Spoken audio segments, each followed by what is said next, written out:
சத்தியத்தையும் அறிவீர்கள், சத்தியம் உங்களை விடுதலையாக்கும்.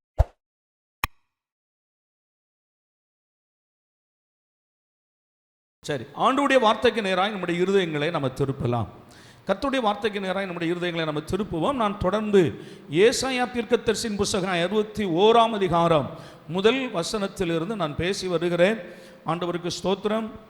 அந்த 61ஆம் அதிகாரத்தில் 3ஆம் வசனம் வரைக்கும் நான் தொடர்ந்து உங்களோடு பேச வேண்டும். ஆகையினால தொடர்ந்து இந்த வார்த்தைகளை நான் உங்களோடு தொடர்ந்து பேசுவேன்.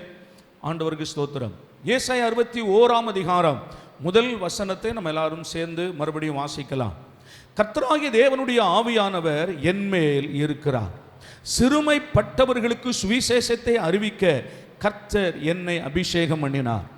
இருதயம் நொறுங்குண்டவர்களுக்கு காயம் கட்டுதலையும், சிறைப்பட்டவர்களுக்கு விடுதலையையும், கட்டுண்டவர்களுக்கு கட்டவிழ்த்துதலை கூறவும் என்று இந்த முதல் வசனம் வருகிறது. கர்த்தருடைய ஆவியானவர் அவர் மேல் இருந்தார், அவரை அபிஷேகம் பண்ணினார்.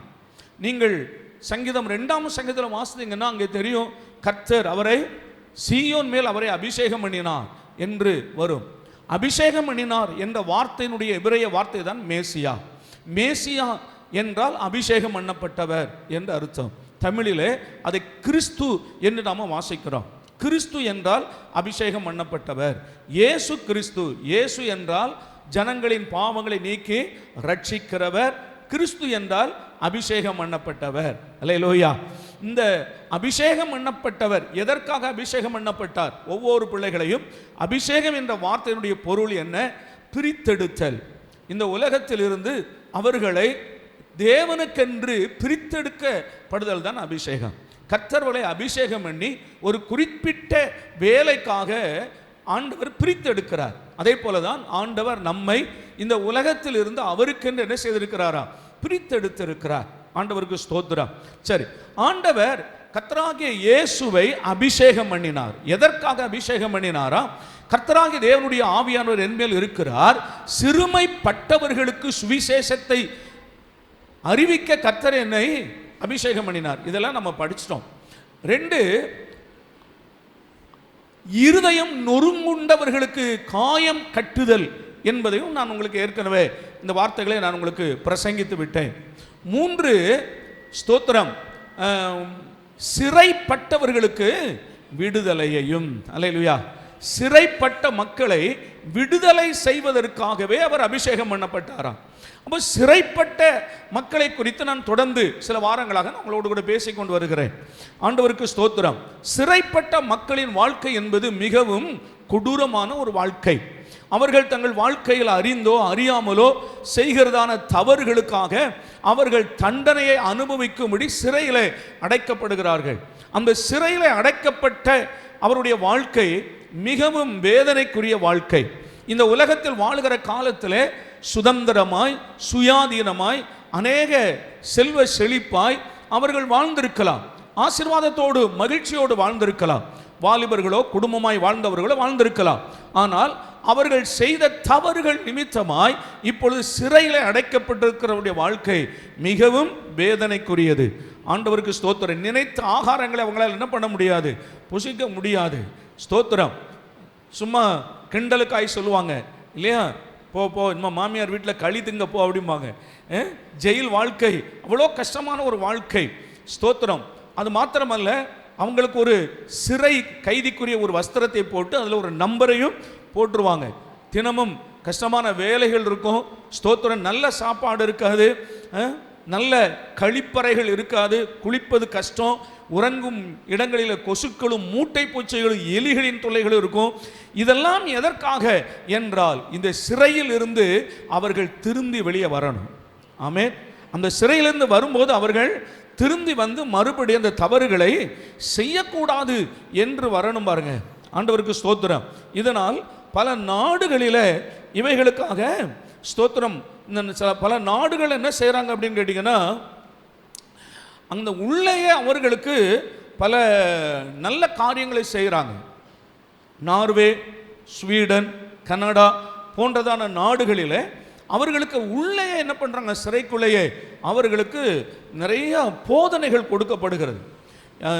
நற்போதனைகள், நீதி வாழ்க்கைகள். இனி அவங்க வெளியே வரும்போது அந்த தவறுகள் எதையும் செய்யக்கூடாது என்பதற்காக நல்ல போதனைகளை கொடுத்து அவர்களை வெளியே அனுப்புகிறார்கள். ஆனால் நம்முடைய சிறைகளை பொறுத்த வரையில் நான் என்ன கேள்விப்பட்டிருக்கிறேன் அப்படின்னு சொன்னால், சின்ன திருடனாக போகிறவன் பெரிய கிரிமினலாக வெளியே வரான்.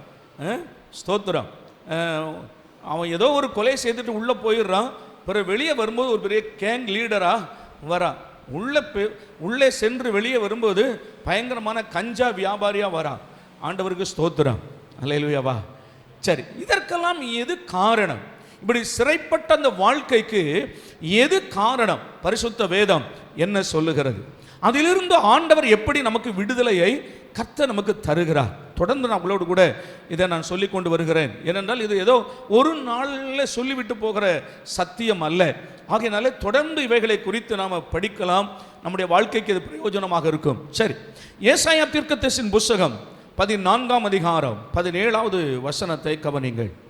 ஏசாயா 14ஆம் அதிகாரம் 17வது வசனம். இந்த ஏசாயா 14ஆம் அதிகாரத்தில் நீங்கள் எதை குறித்து வாசிக்க முடியும்? 12வது வசனத்திலிருந்து கொஞ்சம் வாசிங்கன்னா, 12லிருந்து, அதிகாலையின் மகனாகிய விடிவெள்ளியே, நீ வானத்தில் இருந்து விழுந்தாயே, ஜாதிகளை ஈனப்படுத்தினவனே, நீ தரையிலே விழ வெட்டப்பட்டாயே, நான் வானத்துக்கு ஏறுவேன், தேவனுடைய நட்சத்திரங்களுக்கு மேலாக என் சிங்காசனத்தை உயர்த்துவேன், வடபுறங்களில் உள்ள ஆராதனை கூட்டத்தின் பர்வத்தில் வீற்றிருப்பேன் என்றும், நான் மேகங்களுக்கு மேலாக உன்னதங்களில் ஏறுவேன், உன்னதமானவருக்கு ஒப்பாவேன் என்றும் நீ உன் இருதயத்தில் சொன்னாயே. இது யாரை பற்றி சொல்லுகிறது?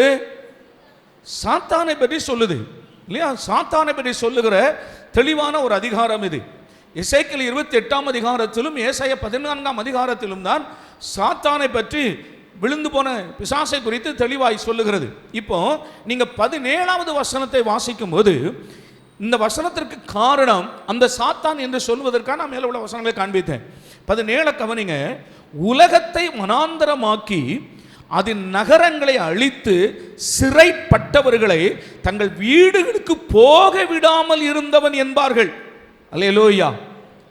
இந்த வசனத்தை நீங்க இன்றைக்காவது கொஞ்சம் தியானிச்சு பார்த்து இருக்கிறீங்களா? இந்த வசனத்தை இங்கே கவனிங்க. உலகத்தை வனாந்தரமாக்கி, இவன் செய்கிற கிரியைகளை பாருங்க. உலகத்தை வனாந்தரமாக்கி, 2, அதன் நகரங்களை அழித்து சிறைப்பட்டவர்களை தங்கள் வீடுகளுக்கு போக விடாமல் இருந்தவன் இந்த சாத்தான். அல்லேலூயா சொல்லுங்க. நீங்க இதுல 3 காரியங்களை கவனிங்க. அதுக்கு பின்னால் ஆண்டவர் எப்படி விடுதலை அளிக்கிறார் என்பதை பற்றி சொல்லுகிறேன். மக்கள் படுகிற உபத்திரவங்களுக்கெல்லாம் யார் காரணம்? மக்களுடைய எல்லாவித தீமைகளுக்கும் அவர்களை அனுபவிக்கிற உபத்திரவங்களுக்கும் யார் காரணம் என்றால், விழுந்து போன இந்த பிசாசானவனே. தேவனுக்கு விரோதமாய் எழும்பினவன், வானத்துக்கு ஏறுவேன், நட்சத்திரங்களுக்கு மேலாக என் சிங்காசனத்தை உயர்த்துவேன் என்று மேட்டிமையில் விழுந்து போன இந்த பிசாசானவன் தான் மக்களை குறித்து அவன் என்ன பண்ணுகிறான் பாருங்க. உலகத்தை வனாந்தரமாக்கி. நல்லா கவனிங்க. உலகத்தை ஆண்டவர் எப்படி உண்டாக்கினார் என்றால், இந்த உலகம் பாலும் தேனும் ஓடுகிற ஒரு பரலோகம் போல ஆண்டவர் இந்த உலகத்தை உண்டாக்கினார். ஆண்டவருக்கு சொந்தம். இந்த உலகம் அத்தனை செழிப்புள்ளதாக இருந்தது.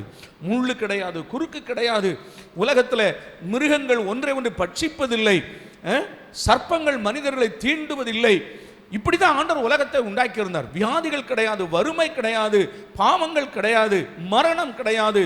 இப்படி தான் ஆண்டவர் உலகத்தை உண்டாக்கியது. செழிப்பும் ஆரோக்கியமும் ஆசீர்வாதமாக இருந்தது. ஒரு பொருளும் கெட்டு போகிறது இல்லை.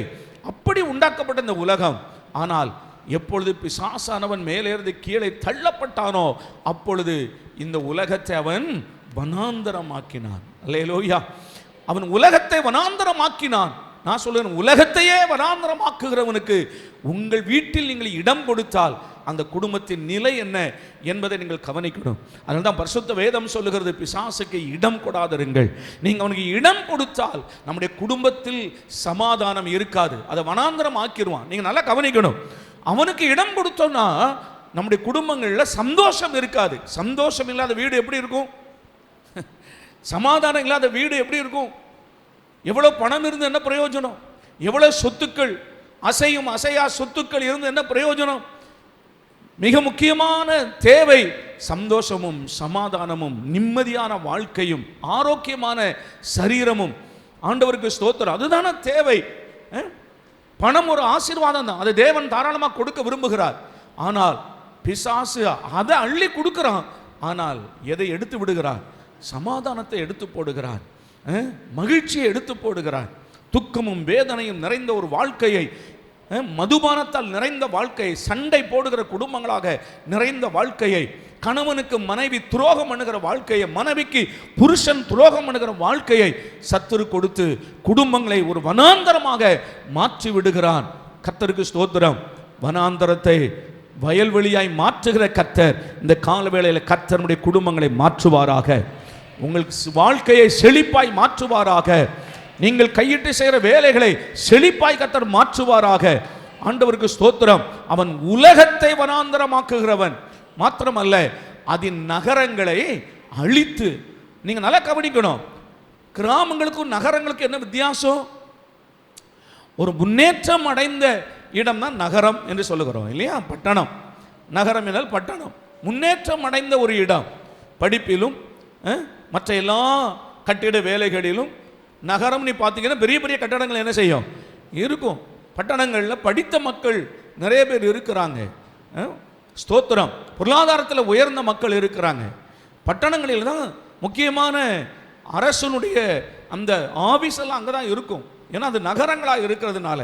ஆனால் அங்கே பாருங்க, கவனிச்சிங்கன்னா நகரங்களை அழித்து, உலகத்தை வனாந்தரமாக்கி அதன் நகரங்களை அழித்து என்றால் இது யார் செய்கிறா? அதுக்கு தான் மேலே இருக்கிற வசனத்தை காமித்தேன். பிசாசுடைய வேலைகள் நகரங்களை அழித்து என்றால் என்ன அர்த்தம்? அவர்களை முன்னேற விடாமல் தடுக்கிறவன் பிசாசு. அல்லேலூயா. நீங்கள் இன்னைக்கு ஒரிசாவில், குஜராத் மாநிலத்தில் பார்த்தீங்கன்னா பல்லாயிரக்கணக்கான ஸ்கூலை மூடிட்டாங்க. ஆனால் நாம் திறக்கிறோம். ஆண்டவருக்கு ஸ்தோத்திரம். மக்கள் எவ்வளவு படிக்காமல் இருக்கிறார்களோ அவ்வளவாய் கலவரத்தையும் மத கலவரத்தை உண்டாக்குவது சுலபம். ஏன்னா அவங்க என்ன சொன்னாலும் நம்புவாங்க. நீங்கள் வட மாநிலத்தை கொஞ்சம் நீங்கள் எட்டி பார்த்தீங்கன்னா ஸ்தோத்திரம். நான் பல வருஷம் பாம்பேல இருந்திருக்கிறேன். அந்த மக்களை கொஞ்சம் திரும்பி பார்த்தீங்கன்னா ஸ்தோத்திரம், அவ்வளவு ஒரு மூடத்தனத்தில் வாழ்வாங்க. காலையில் எழும்பி அந்த பசுமாட்டை எழுப்பி விட்ட உடனே அது ஒன்று கிடைக்கும்.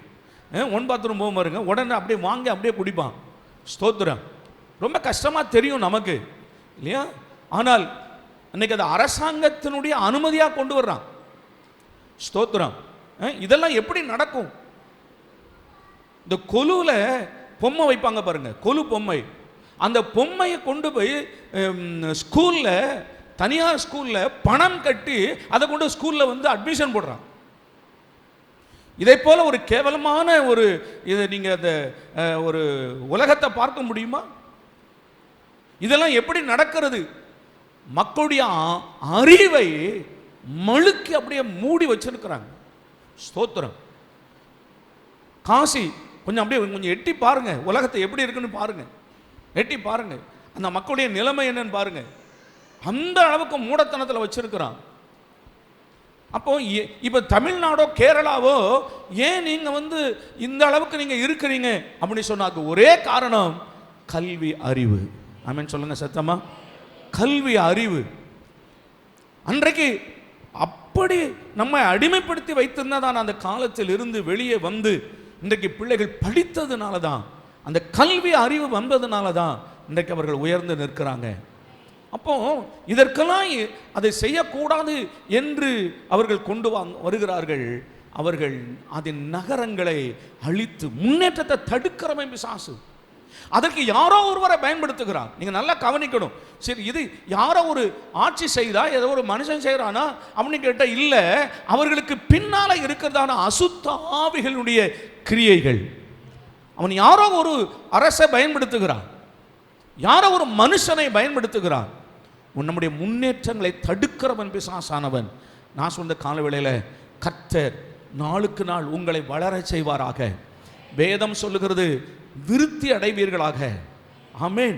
2 சாமுவேல் 5:10 வாசித்தீங்கன்னா அங்க பைபிள்ல வாசிக்கிறோம், தாவீது நாளுக்கு நாள் விருத்தி அடைந்தான். ஆமென் சொல்லுங்க சத்தமா.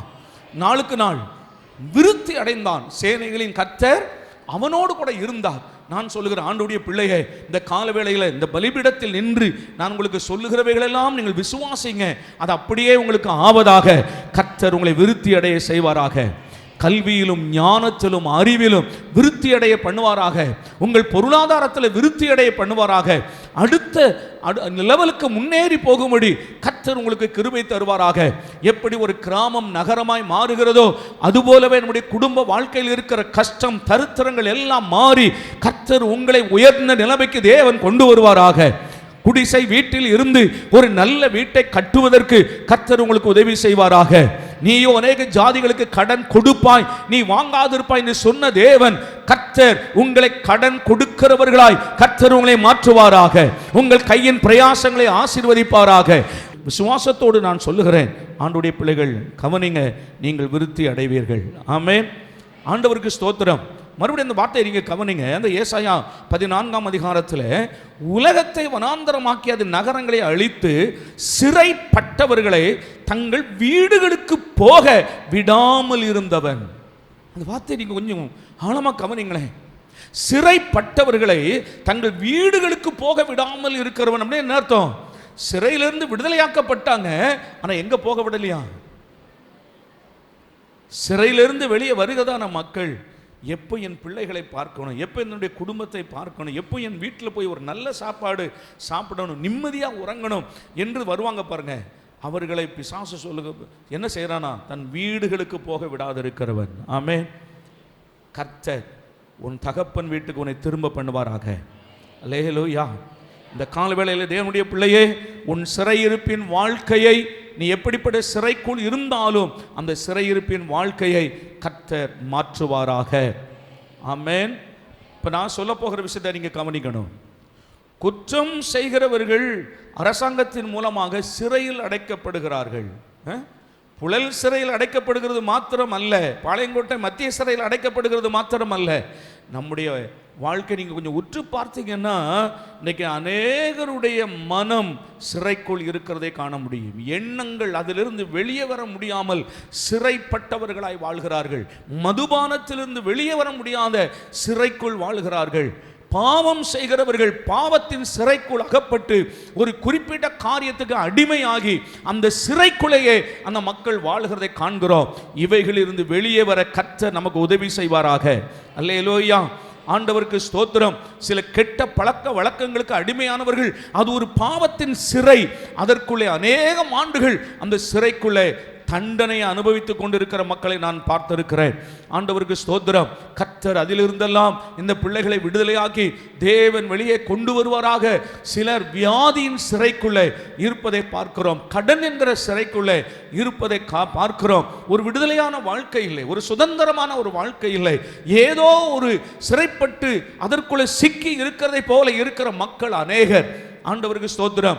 உலக பிரகாரமாக எழுத்தின்படி ஒரு 4 சுவருக்குள்ளே ஒரு கம்பி உள்ள அடைக்கப்பட்ட அந்த சிறைக்குள் இல்லாவிட்டாலும் பாவத்தின் சிறைக்குள் அநேக மக்கள் இருக்கிறதை காண்கிறோம். அதிலிருந்து கர்த்தர் அவர்களை வெளியே கொண்டு வரணும். இந்த சிறைப்பட்டவர்களை தங்கள் வீடுகளுக்கு போக விடாதிருக்கிறவன், அந்த வீடு எது என்றால் தேவனுடைய வீடு. சத்தமா சொல்லுங்களேன், தேவனுடைய வீடு. அந்த தேவனுடைய வீட்டுக்கு அவன் அவளை ஈஸியாக போக விட மாட்டான். ஸ்தோத்திரம். வேதம் சொல்லுகிறது, மீட்கப்பட்டவர்கள் எங்கிருந்து மீட்கப்பட்டிருக்கிறாங்க? சிறையிலிருந்து மீட்கப்பட்டவர்கள் ஆனந்த களிப்புடன் பாடி சீயோனுக்கு வருவார்கள். ஆனா வேதம் சொல்லுகிறது, பிசாசு என்ன பண்ணுகிறான்னா, சிறையிலிருந்து விடுவிக்கப்பட்ட ஜனங்கள் தங்கள் வீடுகளுக்கு போக விடாதிருக்கிறவன். கர்த்தர் தம்முடைய வீட்டிற்கு ஆண்டவர் உங்களை கொண்டு வருவாராக. சிறைப்பட்ட மக்களை ஆண்டவர் அதிலிருந்து விடுதலை ஆக்கி தேவன் வெளியே கொண்டு வந்து அவர்களை வாழ்ந்திருக்கும்படி ஆண்டவர் செய்வாராக. ஆண்டவருக்கு ஸ்தோத்திரம். அல்லேலூயா. ஏசாயா 51ஆம் அதிகாரத்துக்கு கொஞ்சம் வாங்களேன்.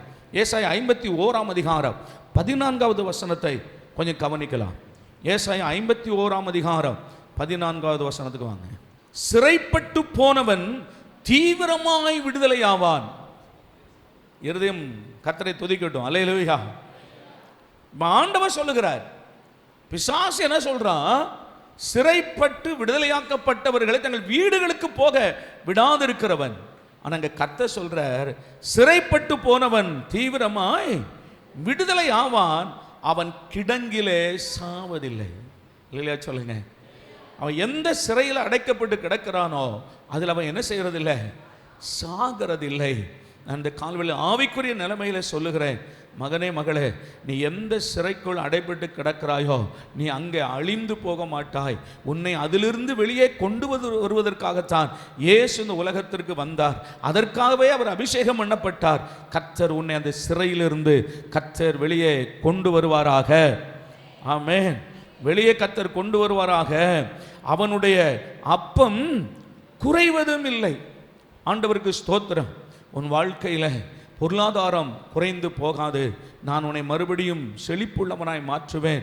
நீ அநேக ஆண்டுகள் சிறையில் இருந்ததுனால நீ வறுமையினாலும் வேதனையினாலும் நீ இருப்பதில்லை. அவனுடைய அப்பம் குறைவதில்லை என்று ஆண்டவர் சொல்லுகிறார். இந்த நிலைமையில் கர்த்தர் உன்னை விடுதலை ஆக்குவாராக. இன்னொரு வசனம் கூட வாசிக்கலாம். ஏசாயா 52ஆம் அதிகாரத்துக்கு வாங்க. ஏசாயா 52ஆம் அதிகாரம், அடுத்த அதிகாரம் 52ஆம் அதிகாரம். ஸ்தோத்திரம். 2வது வசனத்தை கவனிங்க. 2வது வசனம், தூசியை உதறிவிட்டு எழுந்திரு, எருசலேமே வீற்றிரு, சிறைப்பட்டு போன சீயோன் குமாரத்தியே, உன் கழுத்தில் உள்ள கட்டுகளை அவிழ்த்து விடு. ஆமென். அல்லேலூயா. நான் தொடர்ந்து சிறைப்பட்ட காரியங்களை தான் பேசிக்கிட்டே வரேன். ஆண்டவருக்கு ஸ்தோத்திரம். இங்கே ஆண்டவர் சொல்லுகிறார், சிறைப்பட்டு போனதான சீயோன் குமாரத்தி, இன்றைக்கு சபை, சீயோன் குமாரத்தியே, உன் தூசியை உதறிவிட்டு, சொல்லுங்க, தூசியை உதறிவிட்டு. அப்படின்னா என்ன அர்த்தம்? ஒரே இடத்துல பல வருடங்கள் இருந்திருக்கிறான். இருக்கிற இடமெல்லாம் அழுக்கும் குப்பையுமா இருக்கிறது. ஸ்தோத்திரம். ஆண்டவர் சொல்லுகிறார், உன் சிறை வாழ்க்கை நான் உன்னிலிருந்து என்ன செய்கிறேன்? விடுவிக்கிறேன். தூசியை உதறிவிட்டு என்ன செய்ய? நீ எழும்பு. சொல்லுங்க, தூசியை உதறிவிட்டு குப்பையில் உட்கார்ந்து இருக்காத, நீ அங்கிருந்து எழும்பு என்று ஆண்டவர் சொல்லுகிறார். நீ குப்பையில் வாழ்ந்த காலங்கள் போதும். ஒரு அவமானப்பட்ட நிலைமையில் நீ வாழ்ந்த காலங்கள் போதும். நீ அங்கிருந்து எழும்பு, நான் உன்னை பிரகாசிப்பேன். ஆமென். சீயோன் குமாரத்தியே, தூசியை உதறிவிட்டு என்ன செய்? நீ எழும்பு. உன் வாழ்க்கையில் இருக்கிற ஒட்டி கொண்டு இருக்கிற பலவிதமான அழுக்குகளையும் தூசிகளையும் உதறி தள்ளு. சில காரியங்கள் தூசி மாதம் ஒட்டிக்கிட்டு இருக்கும். ஆண்டவருக்கு ஸ்தோத்திரம். நம்மை விட்டு போகாத மாதிரி ஏதோ சிலவது ஒட்டிக்கிட்டு, சில பலவீனங்கள் ஏதோ ஒன்று உங்கள் வாழ்க்கையில் ஒட்டி கொண்டு இருக்கும், தூசி மாதிரி இருக்கும் பாருங்க. ஆண்டவருக்கு ஸ்தோத்திரம். அந்த ஆபிரகாமுடைய முன்னேற்றத்துக்கு கூட ஒருவன் வந்தானே, அவன் பேர் என்ன? லோத்து. ஆண்டவருக்கு ஸ்தோத்திரம். இந்த ஆபிரகாமை விட்டு லோத்தை கர்த்தர் எப்பொழுது பிரித்தாரோ அப்பொழுதுதான் கர்த்தர் ஆபிரகாமுக்கு ஒரு பெரிய ஆசீர்வாதங்களை வைத்திருந்தார். ஆமென். சில தூசிகளை என்ன செய்யுங்க? உதறி தள்ளுங்க. சில தூசிகளை உதறி தள்ளுங்க. அந்த தூசிகள் இருக்கிற வரைக்கும் நம்முடைய வாழ்க்கையில் ஏதோ ஒரு பலகீனம் பண்ணிக்கிட்டே இருக்கும். நம்மளை குறை சொல்லிக்கிட்டே இருக்கும். நம்மை ஒரு நல்ல மதிப்பிற்குரிய மனிதனாக அது காண்பிக்க விடாது. ஏதோ சில தூசிகள் இருந்து நம்மை பலவீனப்படுத்தி கொண்டிருக்கும். அவைகளை உதறி தள்ளுங்க. அல்லேலூயா. உதறி தள்ளுங்க. உதறி தள்ளிவிட்டு அதுக்கு நான் பிறகு இன்னொரு அதை திரும்ப நான் வரேங்க, திரும்ப சொல்கிறேன். தூசியை உதறி விட்டு என்ன பண்ணு? எழுந்துரு. தூசியை உதறி விட்டு எழுந்துரு. இனிமேல் நீ அங்கே உட்கார்ந்த காலங்கள் போதும். பலவீனத்தில், பாவத்தில், பாரம்பரியத்தில் நீ உட்கார்ந்த காலங்கள் போதும். நீ அதை விட்டு எழுந்துரு. அந்த இடம் வேண்டாம் உனக்கு. அல்லேலூயா. எகிப்தில் 400 ஆண்டுகள் நீ வாழ்ந்த காலங்கள் போதும். எழும்பு, கிளம்பு. பாபிலோனில் இருந்த நாட்கள் போதும். ஏன்னா இது பாபிலோனை பற்றி சொல்கிற வார்த்தைகள். நீ பாபிலோனில் இருந்த 70 ஆண்டுகள் போதும். அந்த தூசியை விட்டு நீ எழும்பு. அல்லேலூயா. பாபிலோன் தான் சொல்கிற. அந்த தூசியை உதறி விட்டு எழும்பு. பாபிலோன் தூசி என்பது நமக்கு வேண்டாம். அதுதான் ஒட்டிக்கிட்டு இருக்குது. எகிப்தின் தூசி அங்கே உதறிடு. பாபிலோன் தூசியை அங்கே உதறி தள்ளிடு. அந்த முன்னோர்களின் பாரம்பரியம் அங்கே உதறி தள்ளு. நம்ம வேண்டாம். அது ஜோசியம் பார்க்கிற அந்த தூசியெல்லாம் உதறி தள்ளிடு. அது இன்னும் வேண்டாம். ஆண்டவருக்கு ஸ்தோத்திரம். அதை சொல்லிட்டு அப்படியே கீழே சொல்றாரு, எருசலேமே வீற்றிரு. எல்லாரும் சொல்லுங்க, எருசலேமே. முதல்ல சொல்லுகிறார் தூசியை உதறி விட்டு நீ அதை எழுந்துருங்கிறார். அப்புறம் சொல்லுகிறார் வீற்றிருங்கிறார். உங்களுக்கு சொல்ற புரியுதா? உங்களுக்கு கர்த்தர் சொல்ற வார்த்தை புரியுதா உங்களுக்கு? நீ சில இடத்தை விட்டு நீ எழும்பணும். ஆனா நீ உன்னை கர்த்தர் ஒரு இடத்துல கொண்டு போய் உன்னை உட்கார வைப்பார். அல்லேலூயாவா. எகிப்தை விட்டு கர்த்தர் எழும்ப பண்ணினார், கானானில் கொண்டு மக்களை உட்கார வைத்தார். இனி உன் கால்கள் அலைந்து அல்லேலூயா வீற்றிரு. கர்த்தர் சொல்கிறார், வீற்றிரு, இனி உன் கால்கள் அலைந்து திரிவதில்லை. நான் உனக்கு ஒரு இடத்தை ஆயத்தம் பண்ணினேன், நீ அந்த இடத்துல நீ இரு, உன்னை நான் உட்கார வைக்கிறேன், வீற்றிரு. நீ அந்த இடத்தை விட்டு நீ அசைக்கப்படுவதில்லை, அந்த இடத்திலிருந்து நீ பிடுங்கி எடுக்கப்படுவதில்லை. ஆண்டவர் கொண்டு வந்து நிலை நிறுத்துவாராக. கர்த்தர் ஒரு குறிப்பிட்ட இடத்துல தேவன் கொண்டு நம்மை நிலை நிறுத்துவாராக. சில நேரங்களில் சில இடங்கள்ல இருந்து கர்த்தரே எழும்புன்னு சொல்லுவார், அந்த இடத்தை விட்டு தூர போன்பார். அல்லேலூயா. அந்த இடம் உனக்குரியது அல்ல, அந்த இடத்திலிருந்து வெளியே வா, அது ஒரு தூசியை உதறிவிட்டு வெளியே வா, அது உனக்குரிய இடம் அல்ல.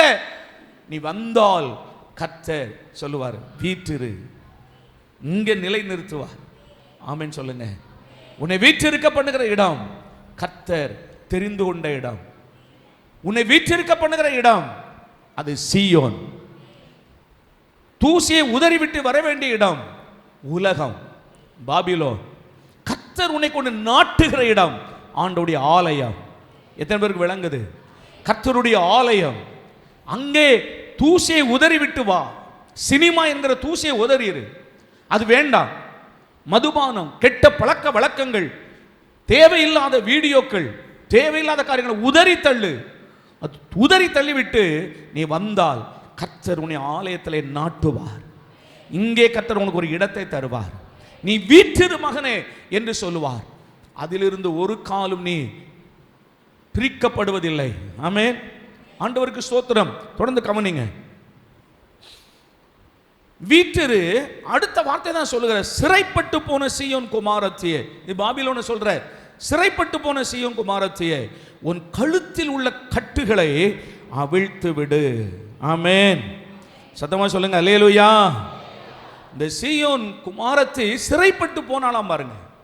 இந்த சிறைப்பிடித்து கொண்டு போகும்போது என்ன பண்ணுவாங்கன்னா, இந்த கழுத்தில் ஒரு வளையம் மாதிரி ஒரு போட்டிருப்பாங்க. கழுத்தில் ஒரு, அது ஒரு விலங்கு மாதிரி இருக்கும். கழுத்தில் காலில் விலங்கு கிடக்கும், கையில் விலங்கு அப்படியே சங்கிலி மாதிரி பிடிச்சி வரிசையை கட்டிடுமா, அப்படியே கொண்டு போவாங்க பாருங்க. ஆண்டவருக்கு ஸ்தோத்திரம். இப்போ அவங்க அடிமைகளாய் அவர்களை கொண்டு வைத்திருக்கிற இடத்துல ஆண்டவர் சொல்லுகிறார், அந்த சத்துருக்கள் போட்டதான அந்த கழுத்தினுடைய கட்டுகளை அவிழ்த்து விடு. ஆமென் சொல்லுங்க. இன்றைக்கு நம்முடைய கழுத்தில் பாபிலோன் ராஜா நேபுகாத் நேச்சார் போட்டதான விலங்கு கழுத்தில் இல்லை, ஆனால் அநேக தாயத்துகள் கழுத்தில் கிடக்குது. நான் சொல்கிறேன், உங்களுக்கு விளங்கும் நினைக்கிறேன். கழுத்தில் தாயத்துகள் போட்டிருக்கிற பிள்ளைய, அது உனக்கு பிசாசு போட்டிருக்கிற பெரிய விலங்கு. அதுதான் உன் சிறை வாழ்க்கை.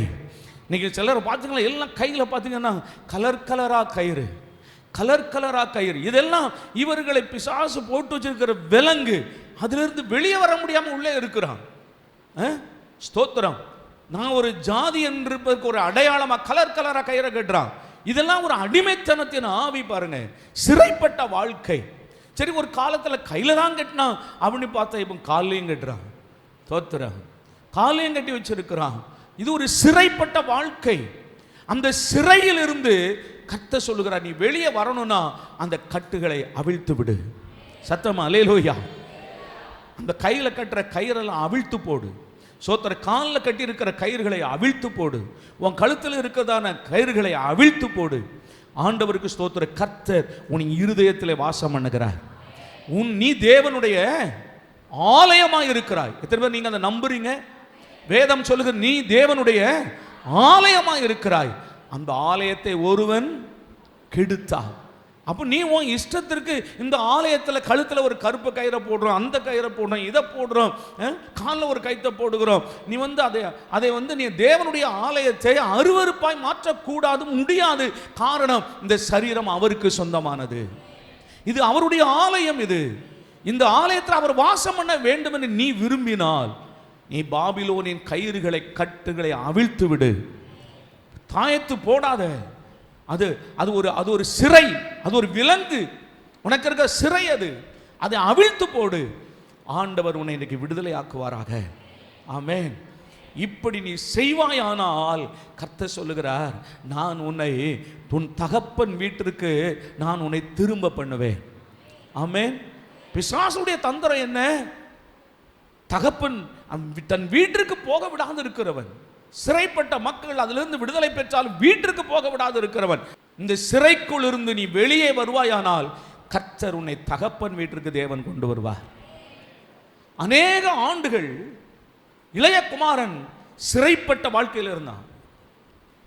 சிறைப்பட்ட வாழ்க்கை. இவனுக்கு எப்படி அவனுடைய புத்தியை தெளிவாக்குவது என்று தகப்பன் ஏக்கத்தில் இருக்கிறார். இவனுக்கு எதை செய்தால் அவனுடைய புத்தி தெளியும்? கடைசியில்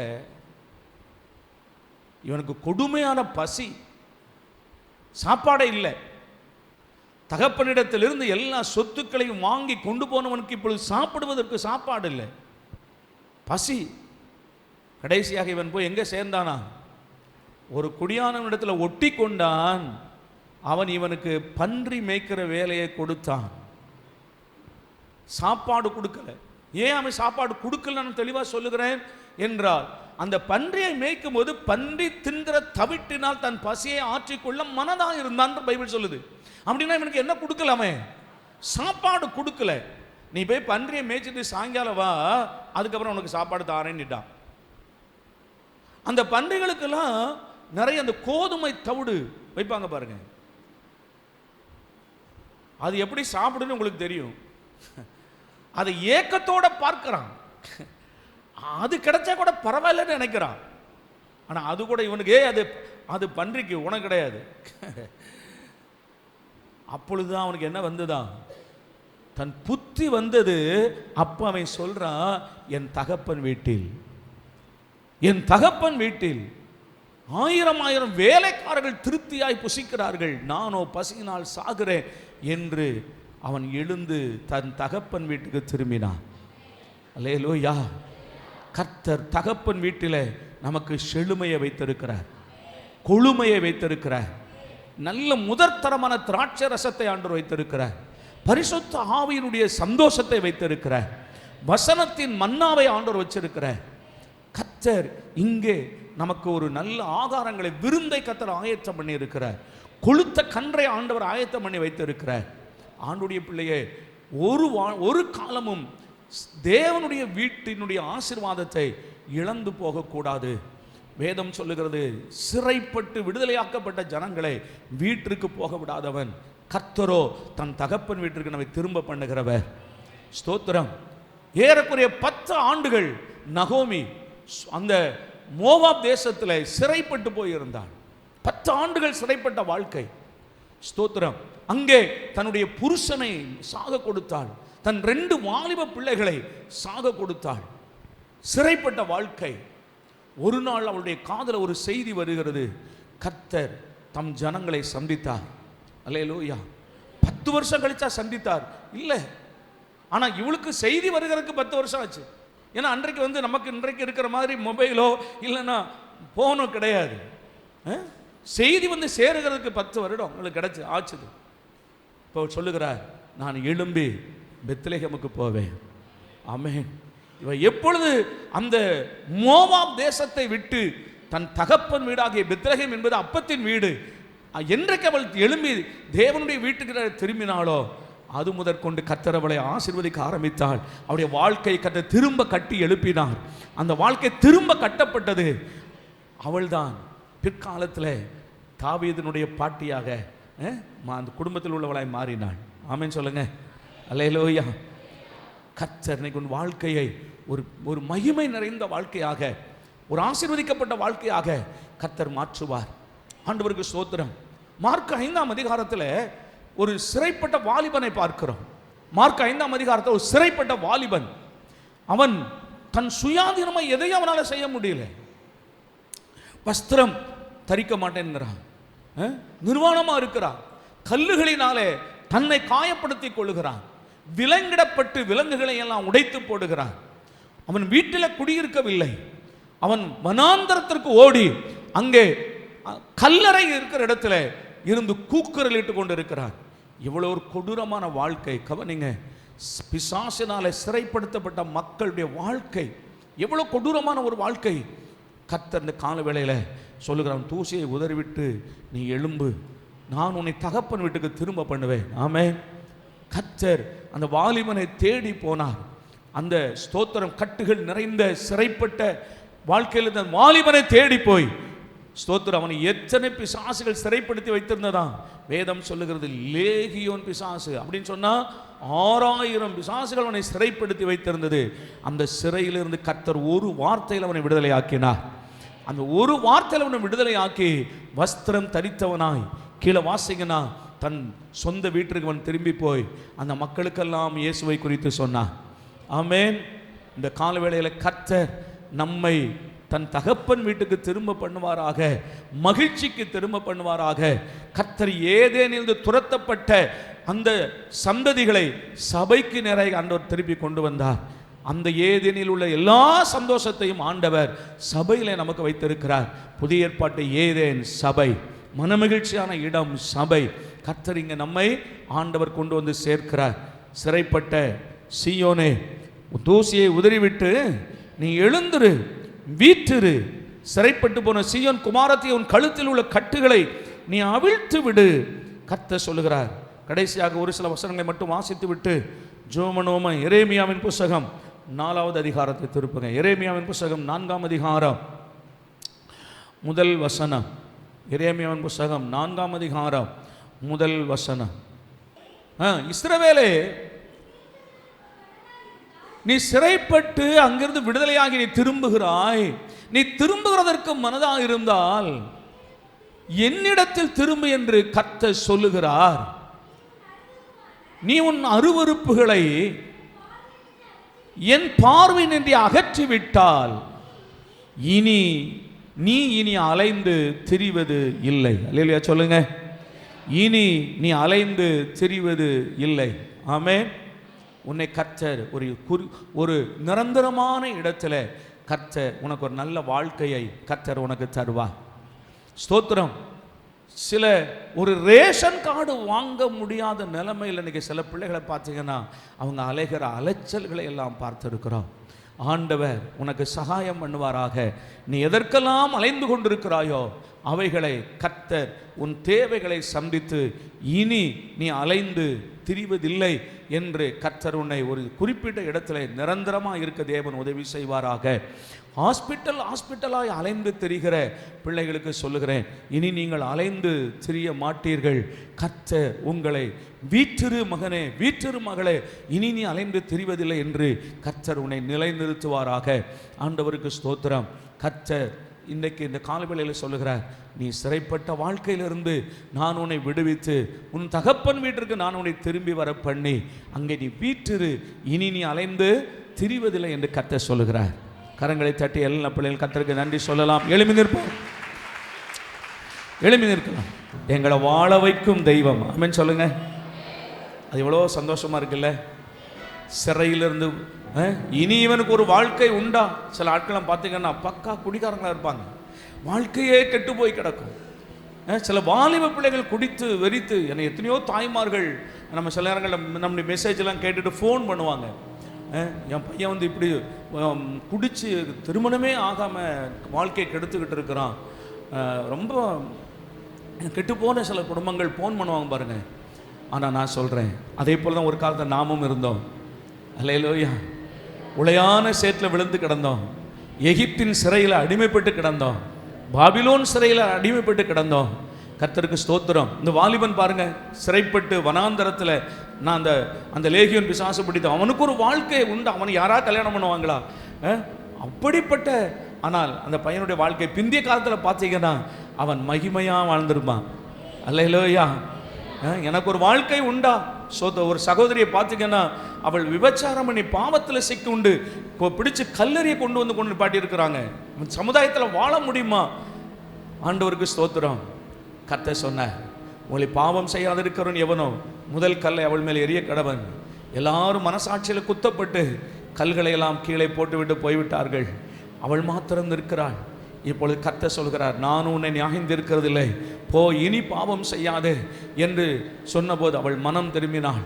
அந்த ஸ்திரியானவள் தான் அந்த சீமோன் வீட்டில் இயேசு இருக்கும்போது ஒரு பெரிய பரிமள தைலத்தை கொண்டு வந்து உடைத்து இயேசுடைய பாதத்தில் தலையில் சிரசிலை ஊற்றி பாதத்தை கண்ணீரால் நனைத்து தன் தலைமையினால் துடைத்தவள்.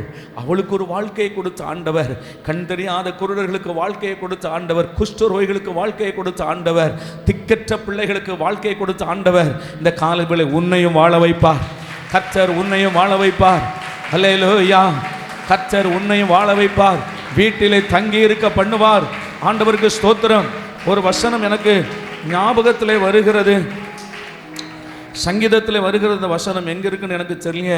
சங்கீதத்தில் இருக்கிறது, மலடியை பிள்ளைத்தாட்சி ஆக்கி அவளை வீட்டிலே தங்க பண்ணுகிறவர், மலடியை பிள்ளைத்தாட்சி ஆக்கி அவளை வீட்டிலே தங்க பண்ணுகிறவர் என்று ஒரு வசனம் இருக்கும். கர்த்தர் உன்னை வாழ வைப்பார் மகனே மகளே. அல்லேலூயா. பக்கத்தில் சொல்லுங்க, கர்த்தர் உங்களை வாழ வைப்பார். சொல்லுங்க, சின்ன பிள்ளைகள் எல்லாரும் ஒருத்தர் போய் சொல்லுங்க, வாழ வைப்பார். சொல்லுங்க, எல்லாரும் பெரியவங்க சொல்லுங்க, கர்த்தர் உங்களை வாழ வைப்பார். நீங்கள் வாழ்ந்து சுகமாக இருப்பீர்கள். 3 யோவான் 2ஆம் வசனம் சொல்லுகிறது, உன் ஆத்துமா வாழ்கிறது போல நீ எல்லாவற்றிலும் வாழ்ந்து சுகமாக இருப்பாயாக. ஓ ஹல்லேலூயா. கர்த்தர் இன்று முதல் உங்களை ஆசீர்வதிப்பேன் என்று சொல்லுகிறார். நீங்கள் வாழ்ந்து சுகமாக இருப்பீர்களாக. உன் வாழ்க்கை முடிந்து போகாது. அந்த வியாதிகள் உன்னை மேற்கொள்ளாது. கர்த்தர் உனக்கு நீண்ட ஆயுசு நாட்களை தருவார். கைத்தட்டி பாடுவோமா எல்லாரும்? மறுபடியும் கரங்களை தட்டி பாடுவோம். ஹல்லேலூயா, ஹல்லேலூயா.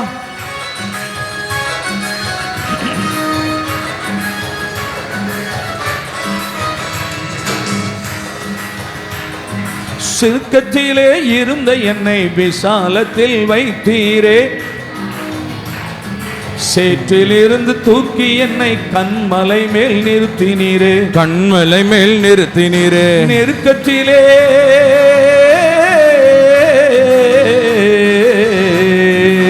நெருக்கத்திலே இருந்த என்னை விசாலத்தில் வைத்தீரே, சேற்றிலிருந்து தூக்கி என்னை கண்மலை மேல் நிறுத்தினீரே. கண்மலை மேல் நிறுத்தினீரே. அற்புதரே, அதிசயமே, அற்புதரே, அதிசயமே, எங்களை வாழ வைக்கும் அன்பு தெய்வம் நீரே. எங்களை வாழ வைக்கும் அன்பு தெய்வம் நீரே. எங்களை வாழ வைக்கும் அன்பு தெய்வம் நீரே. எங்களை வாழ வைக்கும் அன்பு தெய்வம் நீரே. அல்லேலூயா, அல்லேலூயா. புதிய ஏற்பாட்டில் நீங்கள் அந்த அட்டவணை இருக்குல்ல, இந்த மத்திய சுவிசேஷம், அந்த லூக்காவில் பார்த்தீங்கன்னா இன்னாரை பெற்றார், அந்த அட்டவணை வரும். ஆபிரகாம் முதற்கொண்டு 14 தலைமுறைகள் இதெல்லாம் வரும் பாருங்க. அதில் பெண்கள் பேரே வராது. ஏன்னா ஆபிரகாமை ஈசாக்கு பெற்றான், ஈசாக்கை யாக்கோபு பெற்றான், அப்படி தான் வரும். சாராள் பெற்றாலே வராது, அந்த ஆண்கள் பேர் தான் வரும். ஆனால் அதில் 3 பெண்களுடைய பெயர் வருது. அல்லேலூயா. அந்த 3 பெண்களை யார் தெரியுமா? கெட்டு போனாங்க. 3 பெண். ஒன்று தாமார், இன்னொன்று ராகாப், இன்னொன்று ரூத்து. அல்லேலூயா. இந்த ரூத்து புள்ள கெட்டு போனவன்னு சொல்ல முடியாது, வாழ்க்கையை இழந்து நின்றவா. அவங்கள வாழ வைத்த கர்த்தர். அல்லேலூயா சொல்லுங்க. உன்னை வாழ வைக்க மாட்டாரா? உனக்கு உன்னை வாழ வைக்க மாட்டாரா? அது ஆண்டவருக்கு ஒரு பெரிய காரியமே கிடையாது. ஆமென். ஆரோனின் காய்ந்த கோல் துளிர்த்து அதில் பூக்களை பூத்து கனிகள் வருமானால் உன் வாழ்க்கையும் துளிர்க்கும். நீ திரும்ப கட்டப்படுவாய். ஓ, நீ திரும்ப கட்டப்படுவாய். உன்னிலிருந்து கனிகள் வரும். கரங்களை தட்டி, உன்னிலிருந்து கனிகள் வரும். நாற்றமாக இருந்த என்னை வாசமாக மாற்றினீரே. பாவியாக இருந்த என்னை பரிசுத்தமாய் மாற்றினீரே. நாற்றமாக இருந்த வாழ்வை வாசமாக மாற்றினீரே.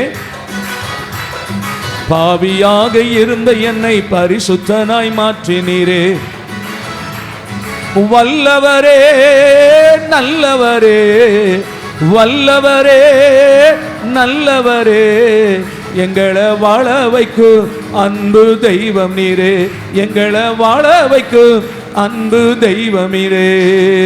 மகிழ்ச்சியோடு துதிக்கிறோம். சந்தோஷமா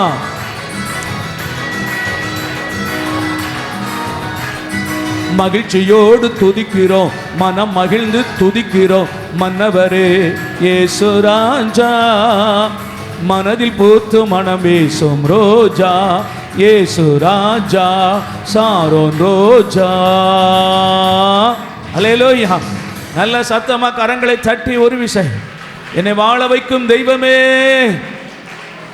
என்னை வாழ வைக்கிறவரே, நீ வாழ்ந்து சுகமாய் இருப்பாயாக. மகனே மகளே, நீ வாழ்ந்து சுகமாய் இருப்பாயாக. உன்னை வாழ வைக்கிற கர்த்தர் உன் நடுவில் இருக்கிறார். நீ வாழுவாய், நீ வீற்றிருப்பாய். ஆண்டவர் உன்னை உயர்ந்த இடத்தில் வீற்றிருக்க பண்ணுவார். புழுதியிலிருந்து எடுத்து குப்பையிலிருந்து உயர்த்தி பிரபுக்களோடு உட்கார வைக்கிற கர்த்தர் வீற்றிரு மகனே. அல்லேலூயா. ஆடுகளுக்கு பின்னால் அலைந்த தாவீதை எடுத்து சிம்மாசனத்தில் வீற்றிருக்க பண்ணின கர்த்தர் வீற்றிரு என்று உன்னை பார்த்து சொல்லுகிறார். இனி நீ அலைந்து திரிவதில்லை. உன் சிறைப்பட்ட வாழ்க்கை முடிந்து போனது என்று சொல்லுகிறேன். இனி நீ அலைந்து திரிய மாட்டாய். கர்த்தர் உன்னை வீற்றிருக்க பண்ணுவார், ராஜரீகம் பண்ண பண்ணுவார். பரலோக தேவனே, உமக்கு நன்றி சொல்லுகிறோம். இந்த காலவேளைக்காய் நன்றி அப்பா. உம்முடைய வார்த்தைகளுக்காக ஸ்தோத்திரம். தொடர்ந்து நீர் எங்களை நடத்தும். உம்முடைய பாதத்தில் நாங்கள் வீழ்ந்து கிடக்கிறோம். நீரே எங்கள் தஞ்சம், என் அடைக்கலம், என் நம்பிக்கை, என் கோட்டை, என் அரண், என் விளக்கு, என் போதகர், என் மேய்ப்பர், என் தகப்பன், என் மருத்துவர், என் பரிகாரி. நீங்க போதும்பா ஆண்டவரே. உம்மையல்லாமல் எனக்கு வேற ஒன்றும் இல்லை. நீர் போதும் எனக்கு. தொடர்ந்து உம்முடைய கரம் கிருபை எங்களை நடத்தட்டும். ஆசீர்வதியும். மகிமையும் கனமும் கர்த்தருக்கே செலுத்துகிறோம். கர்த்தராகிய இயேசு கிறிஸ்துவின் நாமத்தில் வேண்டிக் கொள்கிறோம் எங்கள் நல்ல பிதாவே, ஆமென். நம்முடைய கர்த்தராகிய இயேசுவின் கிருபையும் பிதாவாகிய தேவனுடைய அன்பும் பரிசுத்த ஐக்கியமும் இன்றும் என்றும் சதா காலங்களில் நம் அனைவரோடும் சகல பரிசுத்தவங்களோடும் நிலைத்திருப்பதாக. ஆமென். என் ஆத்துமாவே கர்த்தரை ஸ்தோத்தரி, என் முழு உள்ளமையுடைய பரிசுத்த நாமத்தை ஸ்தோத்தரி. என் ஆத்துமாவே கர்த்தரை ஸ்தோத்தரி. கர்த்தர் செய்த சகல உபகாரங்களை மறவாதே. ஆமென்.